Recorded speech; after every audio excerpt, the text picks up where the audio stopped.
Welcome everyone in Nigeria and the rest of the world. I am Gimba Umar and this is State of the Nation. We begin with breaking news. Justice Gabriel Kolawole of the Federal High Court in Abuja has ordered the release of the leader of the Islamic movement in Nigeria, Sheikh Ibrahim El-Zakzaky, within 45 days. He is currently in the custody of the Department of State Services since December 14, 2015. Lawyer to El-Zakzaky and the DSS reacted immediately after the court's ruling. Let's take a listen.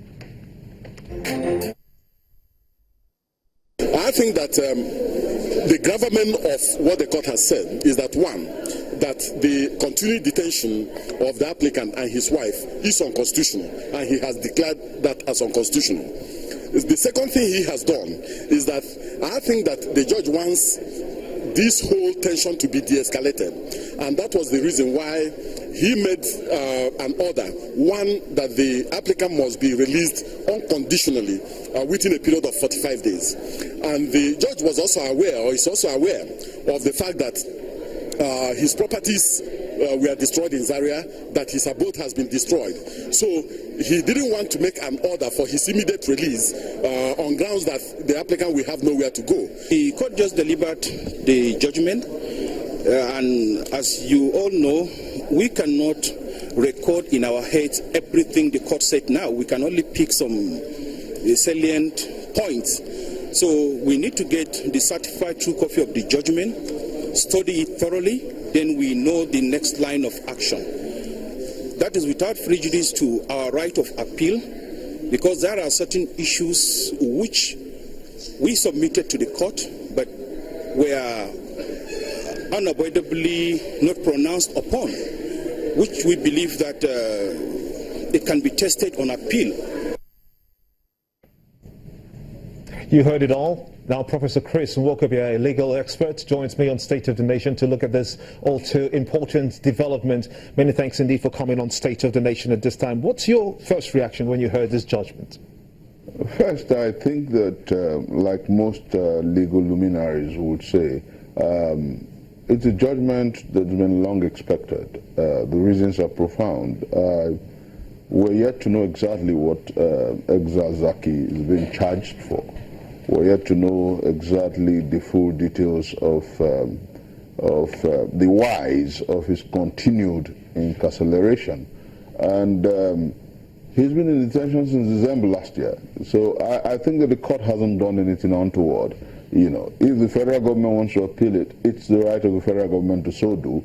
But I do sincerely think that all over the world, the United Nations Charter on Human and People's Rights and the African Charter, to which we're signatories, allows for the rights of people to be respected. And in such matters that are always bailable, you know, bail is subject to the jurisdiction, to the discretion of a judge.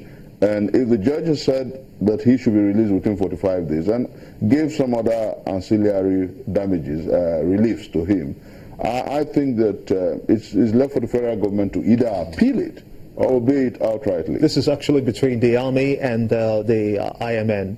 Now, did the law look at the constant variable that the Army has always maintained, that it was a siege or some sort of attack that was laid on the COS in one of his journeys in Zaria? Interestingly, we have seen the report of the committee that was set up to investigate, to look into the details of what happened. And I think that that committee came out with reports that indicted in one angle the armed forces for being for using extreme force on the Shiite group.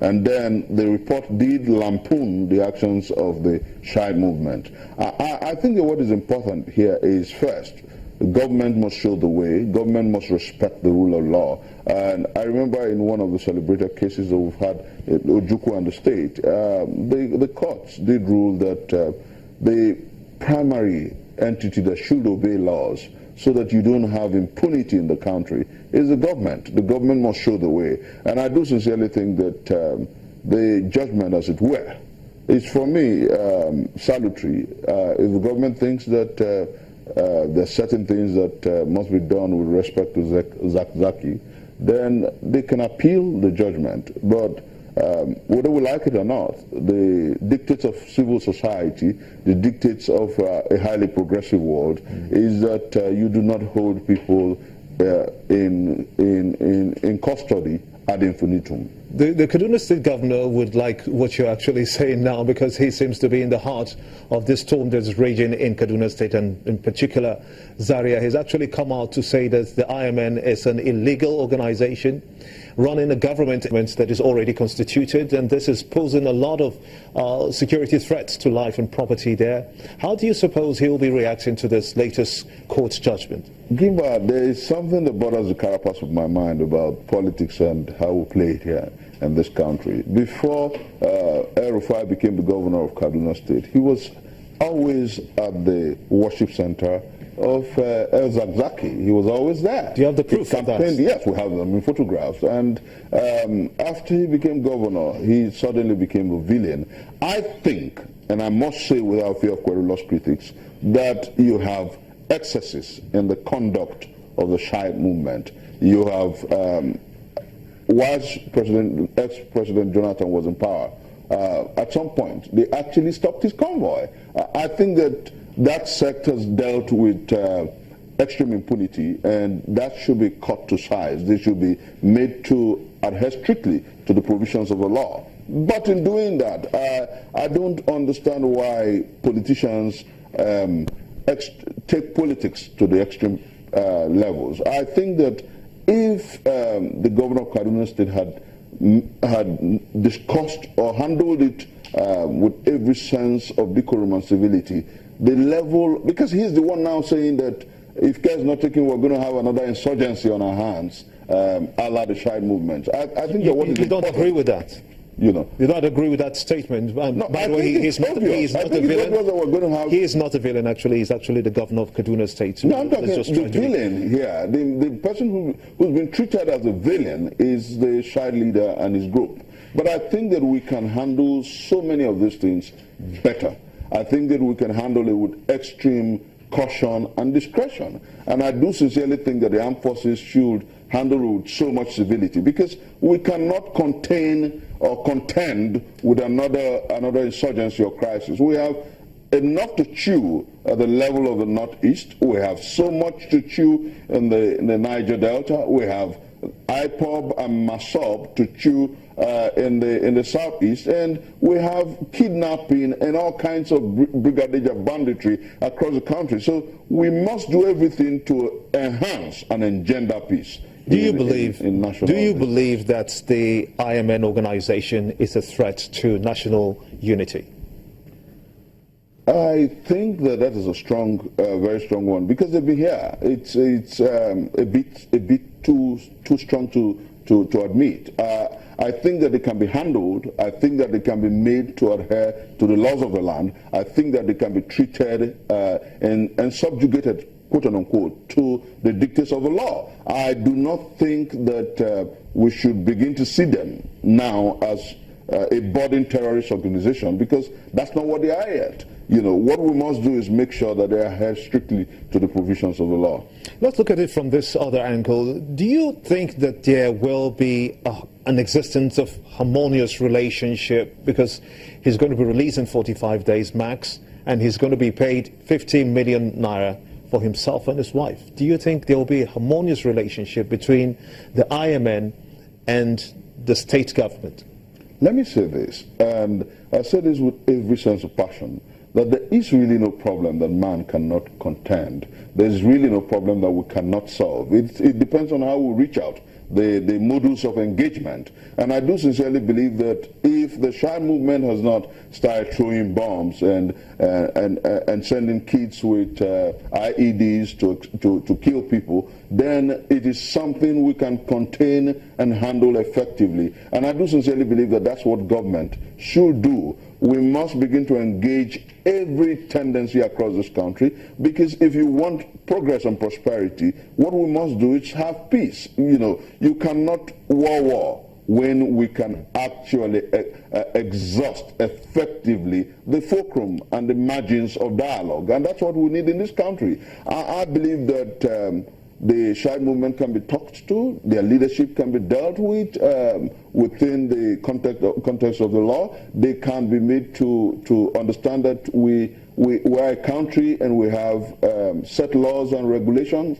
and they can be made to adhere strictly to those provisions. I believe that the freedom of worship is guaranteed under the Constitution, but that freedom must not be used to the detriment of other people. And I believe that if that group is properly talked with, properly engaged, they obviously, they have no option but to adhere to the provision of the law. That group is not the only one the government has at hand as a case now. It also has the leader of the IPOB, Kanu, at hand. How can you give us an analysis that separates these two cases?